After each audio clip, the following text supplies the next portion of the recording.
그렇게 정리를 한다면 싸움의 역사다, 이렇게 얘기할 수 있습니다. 아담 이후에 그 아들, 첫 아들 인간 가인과 아벨의 싸움 이후에 지금까지도 계속해서 인류는 싸움 속에서 살아가고 있습니다. 한 그 노르웨이 사람의 통계에 의하면 지난 5560년 동안 인류 역사에 큰 전쟁만 14,531번 일어났다라는 그런 말을 했어요. 그러니까 이 사실이 무슨 얘기냐면 1년에 큰 전쟁이 2.6회 일어났다, 그런 이야기입니다. 여러분 생각해 보십시오. 1년에 전쟁이 2.6회씩 일어났다는 거예요. 한 번만 일어나도 끔찍한 일인데 2.6회씩 그렇게 전쟁이 일어났다고 하는 것은 그만큼 이 세상은 전쟁과 싸움으로 이루어지고 있다는 겁니다. 이 싸움은 예수님이 오실 때까지 계속되어질 것입니다. 오늘 우리가 함께 읽었던 본문을 보면은 너희 중에 싸움이 어디로부터, 다툼이 어디로부터 나느냐 라는 그런 말씀으로 시작을 하고 있습니다. 여기서의 싸움은 플레모스라고 하는 말로서 전쟁을 뜻합니다. 그리고 다툼은 마케라는 말로 분쟁을 의미합니다. 그러니까 플레모스는 집단적인 싸움이고, 그리고 마케는 개인적인 싸움이라고 할 수 있습니다. 뭐 집단적인 싸움이든 개인적인 싸움이든 지금 이 세상은 계속해서 싸움이 일어나고 있다는 겁니다. 근데 문제는 교회 안에서도 다툼이, 싸움이 일어나고 있다는 겁니다. 오늘 본문 1절에서 너희 지체 중에서 이렇게 말함으로써 그리스도의 몸을 이루는 지체인 그리스도인들 사이에서 서로 화목해야 하는데 그들이 다투고 있다는 거예요. 그들이 다 싸우고 있다는 겁니다. 예수 그리스도를 머리로 우리는 그분의 몸을 이루는 지체들 아닙니까? 이 지체들이 어떻게 싸울 수 있겠습니까? 그래서 성경에서는 우리에게 서로 화목하라, 화평을 이루라 하는 말씀을 계속해서 하고 있습니다. 고린도후서 5장 18절 말씀 보면은 모든 것이 하나님께로서 났으며 그가 그리스도로 말미암아 우리를 자기와 화목하게 하시고 또 우리에게 화목하게 하는 직분을 주셨으니라고 말씀하시므로 우리 예수 믿는 그리스도인들은 화목해야 함을 말씀합니다. 데살로니가전서 5장 13절을 보면은 그들의 역사로 말미암아 사랑 안에서 가장 귀히 여기며 너희끼리 화목하라, 이렇게 또 말씀합니다. 고린도후서 5장 19절에는요 화목하게 하는 말씀을 우리에게 부탁하셨느니라 그랬고요, 예수님께서는 마가복음 9장 50절에서 너희 속에 소금을 두고 서로 화목하라, 이렇게 명령하셨습니다. 로마서 14장 19절을 또 보면은 그러므로 우리가 화평의 일과 서로 덕을 세우는 일을 힘쓰나니라고 말씀하시면서 화평하는 일에 힘써야 할 것을 강조하고 있습니다. 그리고 디모데후서 2장 22절에 보니까 의와 믿음과 사랑과 화평을 따르라, 이렇게 명령을 하고 있습니다. 이 성경은 계속해서 우리들에게 화목해라, 화평을 이루라, 이렇게 명령을 하고 말씀을 하고 있습니다. 그런데 왜 교회 안에서 예수 그리스도를 닮아가야 하는 우리들이 예수 그리스도의 피로 구속함을 받은 한 지체인 교회 안에서 형제들끼리 싸우고 다투고 있느냐라는 겁니다. 어떻게 우리는 이 다툼을 이기고 화평을 이룰 수 있을까요? 미숙한 사람은 다툼을 일으키지만 성숙한 사람은 화목하게 합니다. 본문은 교회에서 왜 다툼이 일어나는가에 대한 그 원인을 말씀하고 있습니다. 성도들끼리, 우리 지체들끼리 왜 다툼이 일어날까요? 자, 그 첫째 이유를 성경은 이렇게 말씀합니다. 욕심 때문이라는 겁니다. 자, 본문 1절에 보니까 너희 중에 싸움이 어디로부터, 다툼이 어디로부터 나느냐, 너희 지체 중에서 싸우는 정욕으로부터 나는 것이 아니냐 하면서 2절에서는요 너희는 욕심을 내어도 얻지 못하여 살인하며 시기하여도 능히 취하지 못함으로 다투고 싸우는도다라고 이렇게 말씀하고 있습니다. 모든 다툼은 욕심 때문에 생기는 겁니다. 근데 사람이 가지고 있는 이 욕심은 끝이 없어요. 이 욕망이라고 하는 것은요, 채울 길이 없어요. 인간이 가지고 있는 욕망은 그 욕망을 채울 방법이 이 땅, 이 우주에 어느 것도 없습니다. 한도 끝도 없는 거예요. 1987년도에 시카고 투리분에서 실시한 한 여론조사가 있었는데, 그 여론조사에서 발표한 결과에 의하면 이런 이야기를 했습니다. 3만 달러 이하의 연봉을 받는 사람들은 5만 달러만 벌면 행복해질 것이다. 그들이 그렇게 대답을 했어요. 근데 반면에 연봉 10만 달러를 벌어들이는 사람들은 25만 달러는 내가 돼야 행복해질 것이다. 그렇게 말했다는 거예요. 달라요.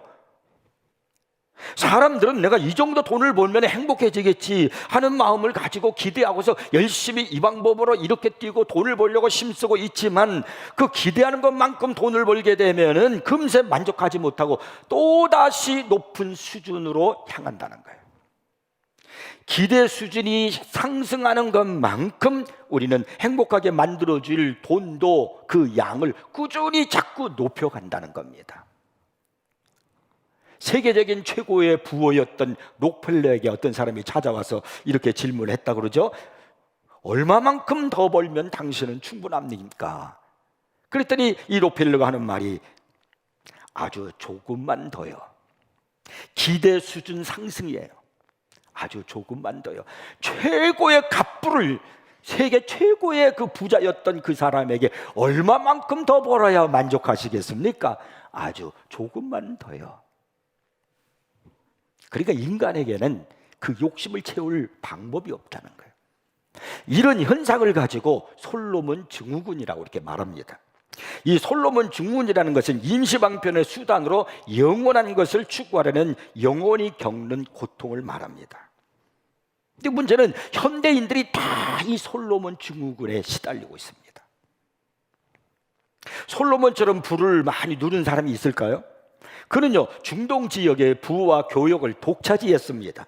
그리고 이웃 국가들과의 무역으로 엄청난 양의 금과 금을 축적을 했습니다. 그의 배들은요, 바닷길을 누비면서 금과 은과 상아와 원숭이와 공작을 실어 나랐습니다. 어마어마한 그의 왕국을 보기 위해서 외국의 통치자들이 몰려오면서 솔로몬 왕국에는 이국적인 선물과 그리고 재물이 점점점 더 많이 쌓여갔습니다. 그런데 그렇게 많은 재산을 모았음에도 불구하고 솔로몬의 영혼은 만족하지 못했습니다. 그는 돈과 권력이 행복에 이르는 지름길이 아니라는 사실을 깨달았습니다. 지금 그는요, 이 세상 그 누구보다도 더 높은 기대 수준을 가지고 있었고 결국 그 지점에까지 이르렀습니다. 그렇지만 돈으로 행복에 대한 자신의 기대 수준을 만족시킬 수 없다는 사실을 깨달았을 뿐입니다. 솔로몬은 많은 돈을 가지고 있었기 때문에 돈으로 사지 못할 것이 없었으므로 닥치는 대로 그냥 돈으로 다 그냥 사 모았습니다. 순금으로 그 그릇을 만들어 가지고 순금으로 된 그 그릇에 최고의 포도주와 진미를 물리도록 즐겼지만은 마음에 평안이 없었습니다. 별 소용이 없었어요. 그 다음엔 돈을 들여서 건물을 지으면 행복해질까 그렇게 생각해 가지고 집도 짓고 포도원도 그리고 동산과 과수원도 만들었습니다. 심지어는 못을 파가지고 물을 부어서 아름답게 연못도 만들었습니다. 그래도 별 소용이 없었습니다. 그래서 그는요, 노비와 처첩과 후궁 그리고 소와 양떼 노래하는 남녀들 또 더 많은 금과 은 사람과 물건 다 사들이기 시작을 했어요. 그래도 여전히 마음속에 공허함은 채울 길이 없었어요. 이게 솔로몬의 증후군이에요. 프랑스의 그 철학자 파스칼은 인간의 마음의 공간은 돈이 만든 것이 아니라 하나님이 만든 것이다 라는 유명한 말을 했습니다. 사람의 마음속에 공간이 있는데 이 공간은 돈이 만든 것이 아니라, 그래서 돈으로 채울 수 있는 것이 아니라 하나님이 만든 것이라. 솔로몬이 그 빈자를 하나님이 아닌 다른 것으로 계속 아무리 채우려고 해도 그는요, 절망에 빠질 수밖에 없었던 겁니다. 전도서에서 솔로몬이 인생의 의미를 찾아 헤매는 과정에서 오직 하나님 한 분에게서 찾을 수 있다는 궁극적인 깨달음을 갖고 그가 이렇게 말합니다. 전도서 3장 11절입니다. 하나님이 모든 것을 지으시되 때를 따라 아름답게 하셨고 또 사람에게는 영원을 사모하는 마음을 주셨느니라. 우리에게 영원을 사모하는 마음을 주셨다는 거예요. 이 마음을, 내 마음을 채울 수 있는, 내 마음을 만족하게 할 수 있는 그것은 하나님밖에 없다는 거예요. 하나님으로 채워야 된다는 겁니다. 하나님으로 채워야만이 진정한 행복과 만족을 누릴 수 있다, 그런 이야기입니다. 그러나 인간이 죄를 짓고 나서 이 열망이 자기를 최고로 만들고자 하는 그 욕망으로, 탐욕으로 바뀌고 말았습니다. 그래서 자기가 가지고 싶은 것은 다 가져야 하고 누구보다 더 인정을 받아야 하고 좋은 것은 다 차지해야 직성이 풀리는 그런 악한 충동으로 변하고 말았습니다. 이 사람의 욕망이 얼마나 큰지요. 아침에 제가 인터넷을 보니까 주말을 맞아서 어저께 어느 한 서울의 백화점에서 샤넬 백화점, 그 명품점 있잖아요, 샤넬점 문을 열기 전에 새벽 5시부터 사람들이 몰려와서 10시에 직원이 와서 번호표를 나눠주는데 들어가는 공간에 한정이 있잖아요. 그리고 그 사람만 들어가고 이렇게 나가야 되니까 번호표를 나눠주는데 새벽 5시부터 와서 거기서 기다리고 있다는 거예요. 백화점이 샤넬 매장 문을 10시 30분에 문을 여는데 만약에 12시에 어떤 사람이 와서 표를 받으려면 그날은 못 들어간다는 거예요. 11시에 오면은 5시 넘어야 매장에 들어갈 수 있대요. 왜 그럴까요? 사람들이 왜 그럴까요?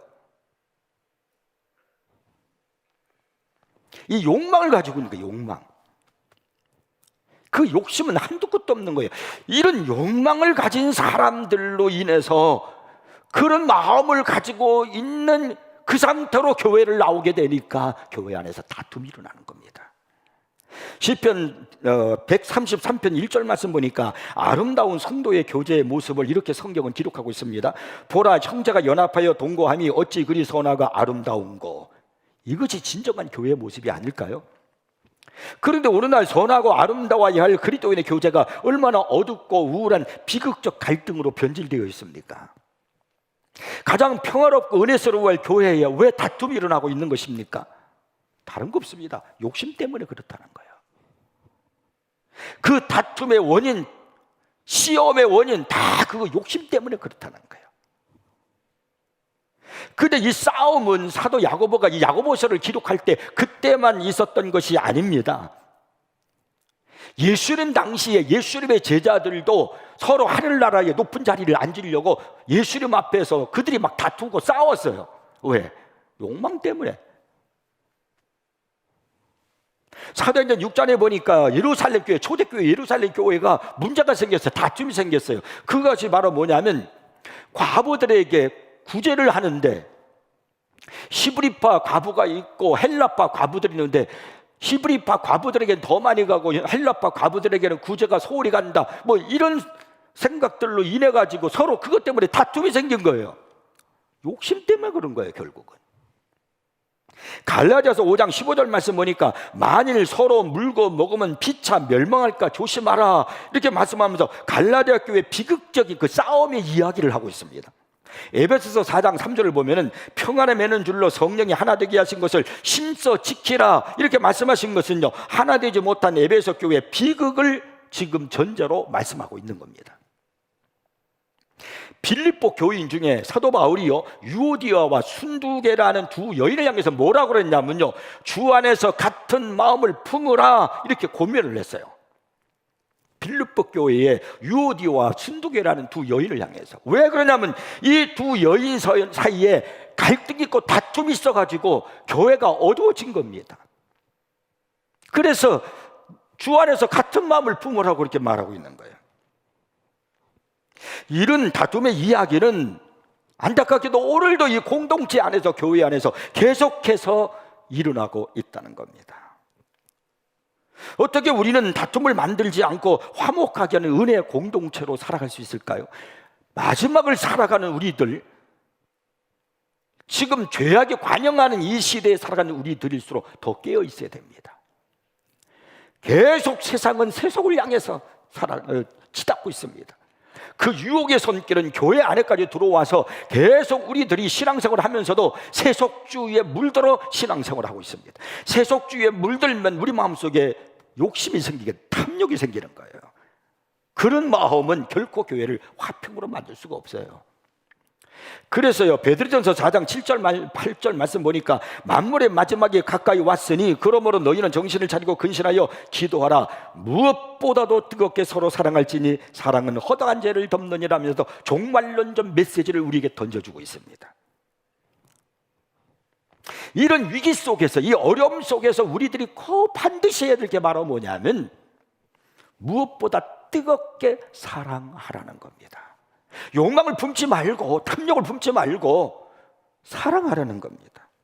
초대교회인들은 온갖 박해와 고난 속에서 그들이 서로 사랑함으로써 그 위기를, 그 어려움을 이겨냈습니다. 지금 우리는 코로나19라는 이런 현실 속에서, 여러 가지 많은 어려움 속에서 어떻게 우리가 그 위기를 이기고 믿음을 지키며 살아갈 수 있을까요? 그것이 바로 사랑입니다. 이 사랑이 냉각될 때 교회는 중대한 위기에 직면하게 되는 겁니다. 여러분, 우리 안에는 다 욕심이 자리 잡고 있어요. 타락한 본성을 갖고 있는 우리 안에는 이 탐욕이 자리 잡고 있는 겁니다. 이 욕심을 십자가에 못 박지 않으면은 여러분 신앙생활을 하면서 다툼이 일어나요. 시험이 일어나요. 욕심이 잉태하면 죄를 낳고 죄가 장성하면 사명을 낳는 거예요. 시험이 드는 것은 하나님께로부터 시험이 드는 것이 아니라 자기 욕심 때문에 오는 것이라고 야고보서 1장에서 분명히 말씀했지 않습니까? 그래서 가장 화목하고 평화로워야 할 교회가 다툼의 장이 되고 또 서로 위로해야 될 교회가 상처를 주는 이유는 바로 이 욕심 때문에 그런 거예요. 그래서 여러분, 오늘 성경에서 말씀합니다. 왜 다툼이 일어나는가? 욕심 때문에 그렇다는 거예요. 욕심을 버리십시오. 내 안에 사랑을 채우셔야 됩니다. 그래야 우리가 화평의 장을 이루는 교회가 될 수 있는 겁니다. 그다음에 두 번째로 왜 다툼이 교회 안에서 지체들끼리 왜 다툼이 일어나는가? 두 번째로 기도하지 않기 때문이라는 거예요. 교회에서 일어나는 다툼은 기도하지 않기 때문입니다. 기도하지 않으면, 교회가 기도하지 않으면, 성도들이 기도하지 않으면 시험 들어요. 마귀가 가만히 안 있습니다. 지금 우리는요, 그냥 평화로운 시대를 살아가는 게 아닙니다. 영적 싸움을 하면서, 전쟁을 하면서 살아가는 겁니다. 그렇기 때문에 이 사탄이 가만히 있질 않아요. 기도하지 않으면 어떤 방법을 통해서라도 시험 들게 만들고 교회 안에서 다툼이 일어나게 만들어요. 욕심을 이길 수 있는 길, 내 정욕을 누를 수 있는 길, 그건 기도밖에 없어요. 그렇기 때문에 기도해야 되는 겁니다. 자, 오늘 보면 2절 말씀 보니까 이렇게 성경은 말씀합니다. 너희는 욕심을 내어도 얻지 못하여 살인하며 시기하여도 능히 취하지 못하므로 다투고 싸우는도다. 너희가 얻지 못하면 구하지 아니하기 때문이요. 욕심대로 서로가 다 가지려고 하면은 모든 사람이 결국 그것을 다 가질 수가 없어요. 한정이 돼 있잖아요. 그래도 본문은요, 욕심을 내어도 얻지 못하여 살인하고 시기에도 얻지 못한다, 그렇게 말씀하고 있는 겁니다. 특별히 오늘 말씀에 보면은 너희라고 하는 말을 계속해서 강조하면서 우리에게 주장하고 있습니다. 1절에 보니까 너희 중에 싸움이 어디로부터, 너희 지체 중에서 싸우는 정욕으로부터, 이렇게 말씀하고, 또 2절에 보니까 너희가 욕심을 내어도 너희가 얻지 못하면 구하지 아니하기 때문이요. 계속해서 너희 이렇게 말씀하고 있습니다. 여기 너희가 누구예요? 이거 누구를 말하는 거예요? 우리들이에요. 예수 믿는 우리들, 예수 믿는 사람들. 그러니까 예수를 믿고 있지만은 삶의 방식이나 생각하는 것이 전혀 바뀌지 않고 그냥 교회에 나오고 있다는 거예요. 그래서 다툼이 일어난다는 거예요. 예수 믿고 난 후에도 생각하는 것이나 사는 방식이 여전히 세속적이에요. 내가 사느냐, 내가 높아졌느냐, 네가 높아졌느냐 하는 경쟁적이고 정력적이란 말이에요. 야고보 사도는 왜 그리스도인이라고 하면서 똑같이 그런 방식으로 살고 있느냐라고 지금 묻고 있는 겁니다. 세상 사람들이 더 가지기 위해서 시기하고 다투고 분쟁하고 하는 것처럼 왜 예수 믿는 성도들끼리도 그렇게 교회에서 살아가고 신앙생활을 하고 있느냐라고 지금 묻고 있는 거예요. 그 이유는 기도하지 않기 때문이라는 겁니다. 자, 2절에서 너희가 얻지 못하면 구하지 아니하기 때문이요 라고 그렇게 분명히 말씀하잖아요. 그러니까 그들이 얻지 못하는 것은 왜 얻지 못하느냐? 다투지 않기 때문이 아니요, 구하지 않기 때문이라는 거예요. 세상은 다투어서 얻으려고 그래요. 그러나 우리는 하나님 앞에 구함으로 얻어야 되는 거예요. 우리 예수 믿는 사람들이 얻을 수 있는 방법은 기도 외에는 방법이 없어요. 그러면서 이어서 3절에서 뭐라고 그러냐면요, 구하여도 받지 못하면 정욕으로 쓰려고 잘못 구하기 때문이라 이렇게 말씀합니다.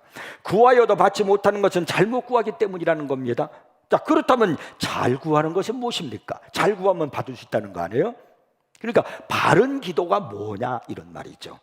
자, 바른 기도란 이런 겁니다. 제가 3가지로 여러분에게 정리해서 드리겠습니다. 바른 기도가 뭐냐? 첫째가 바로 뭐냐면 내 뜻을 주님의 뜻에 일치시키는 기도입니다.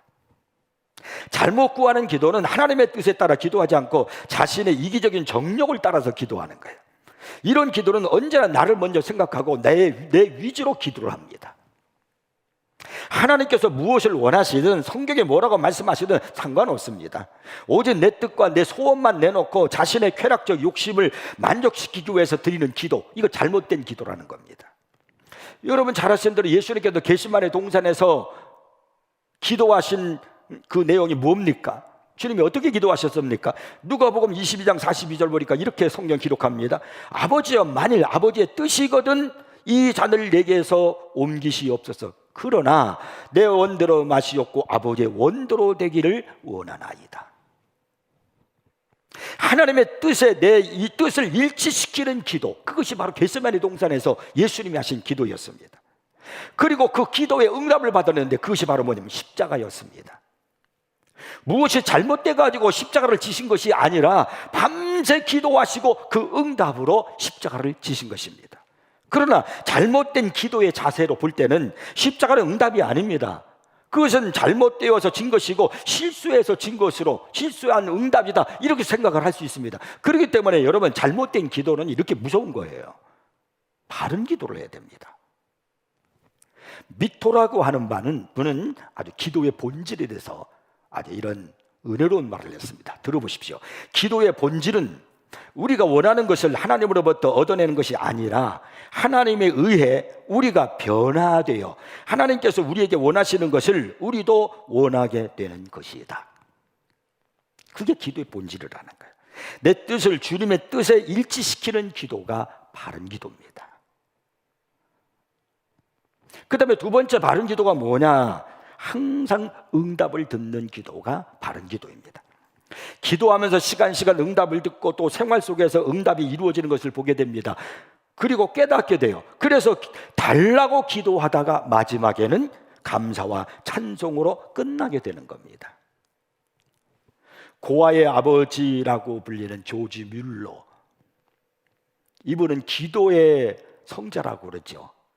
그분은 이렇게 말을 했습니다. 나는 평생에 5만 번이나 응답을 받았다. 그때마다 나는 회개했다. 그가 평생 동안 기도하면서요, 응답을 5만 번 받았대요. 얼마나 대단한 겁니까? 사람이 하루에 한 번씩만 응답을 받아도 1년이면 365번이고 10년이면 3650번이고 100년 해야 36,500번인데 5만 번 받았다면 하루에 몇 번씩 받았다는 거 아니에요? 그런데 그런 응답을 받았는데 나는 평생 5만 번 응답을 받았다. 그때마다 나는 회개했다. 이게 무슨 말이겠습니까? 하나님께 무엇을 달라고 기도하는데 그때마다 넘치게 주셨습니다. 받은 다음에 생각해 보니까 달라고 하는 것이 죄송스러웠습니다. 그래서 받을 때마다 회개했다는 겁니다. 그러니 그는 얼마나 은혜로운 기도 생활을 했겠습니까? 바른 기도를 할 때 모든 문제가 해결된다고 성경은 말씀하고 있습니다. 시편 66편 18절 말씀 보니까 내가 나의 마음에 죄악을 품었더라면 주께서 듣지 아니하시리라고 말씀합니다. 정욕을 버리고 회개하는 기도, 그런 기도가 제일 좋은 기도고요, 바른 기도고요, 응답되는 기도입니다. 오늘도 우리는 그 기도를 해야 돼. 하나님, 내 마음에 있는 정욕을 뽑아 주시옵소서. 내 마음에 품은 욕심을 뽑아 주시옵소서. 솔로몬 증후군에 빠지지 않게 도와 주시옵소서. 그런 기도가 바른 기도예요. 응답되는 기도예요. 그 다음에 세 번째로 어떤 기도가 바른 기도냐면요, 무릎으로 하는 기도예요. 무릎의 기도입니다. 기도 중에 가장 능력 있는 기도는요, 무릎으로 하는 기도입니다. 엘리야가 3년 6개월 동안 이스라엘 땅에 비가 내리지 않자 그가 하나님 앞에 갈멜산 꼭대기에 올라가서 기도하지 않습니까? 그래서 비를 내리게 했잖아요. 그때 엘리야가 어떻게 기도했습니까? 그때 기도 무릎에 기도했어요. 열왕기상 18장 42절에 보니까 엘리야가 갈멜산 꼭대기에 올라가서 땅에 꿇어 엎드려 그의 얼굴을 무릎 사이에 넣고 라고 이렇게 말합니다. 그러니까 엘리야가 비를 내리게 하기 위한 능력의 그 기도는 무릎으로 한 기도였다, 그런 말이에요. 솔로몬이 성전을 건축하고 난 다음에 하나님 앞에 기도합니다. 그때 솔로몬이 어떤 기도를 한 줄 아십니까? 성전을 다 건축하고 난 다음에 하나님 앞에 한 나라의 왕이 기도를 하는데 무릎을 꿇고 기도해요. 열왕기상 8장 54절 말씀 보니까 솔로몬이 무릎을 꿇고 손을 펴서 하늘을 향하여 이 기도와 간구로 여호와께 아뢰기를 마치고 무릎을 꿇고 기도했다는 거예요. 사도 바울이 에베소 교회를 향해서 기도할 때 뭐라고 그러냐면요, 이름을 주신 아버지 앞에 무릎을 꿇고 비노니라면서 무릎을 꿇고 기도했음을 알 수 있어요. 그러니까 사도 바울이 왜 위대한 사도였는가? 그는 무릎을 꿇고 기도하는 사람이었다는 거예요. 우리도 무릎을 꿇어야 합니다. 무릎이 능력입니다. 우리 예수 믿는 사람들이 살아가는 모습은 무릎으로 살아가는 거예요. 우리들의 승리는 어디에 있는가? 무릎에 있는 줄 믿으시기 바랍니다. 필립 얀시는 이런 유명한 말을 했어요. 신앙은 기도하는 만큼 자라고 신앙의 인격은 기도하는 만큼 변화한다. 다시 들어보십시오. 신앙은 기도하는 만큼 자라고 신앙의 인격은 기도하는 만큼 변화한다. 그만큼 기도가 중요하다는 거예요. 그러니까 우리는 더 많이 기도해야 되고 더 깊이 기도해야 되는 겁니다. 1829년 2월 26일 부테나임 바이에른 마을의 한 초가에서 로헵 스트라우스라는 이름의 유대인 소년이 태어났습니다. 이 청년이 이제 자라면서 이 로헵이라는 청년이요, 자기 이름을 리바이로 이제 개명을 했어요. 그리고 캘리포니아로 건너가서 샌프란시스코의 방직 회사를 차렸습니다. 그러던 어느 날 그물개는 광부가 이 리바이의 가게에 들러서 젊은 주인에게 따지기 시작했습니다. 이 광부가 막 바지를 들이대면서 하는 말이, 이것 좀 보시오. 6개월 전에 여기서 샀는데 그런데 이렇게 무릎에 구멍이 숭숭숭 다 뚫려 있어서 성한 데가 없어이다. 그 리바이가 묻습니다. 아니 도대체 왜 이렇게 됐습니까? 이 광부에게 물었더니 이 광부가 하는 말이, 우리는 조용히 무릎을 꿇고 앉아서 일을 한다고. 아, 그렇군요. 그렇다면 아주 질긴 소재가 필요하겠군요. 저희 가게에 천막 재료로 쓰는 캔버스지가 좀 있는데 그걸 재단해서 바지를 만들면 절대 구멍이 나지 않을 겁니다. 그래서 이 리바이가 재단사를 불러가지고 즉시 그 자리에서 바지 한 벌을 제작을 했습니다.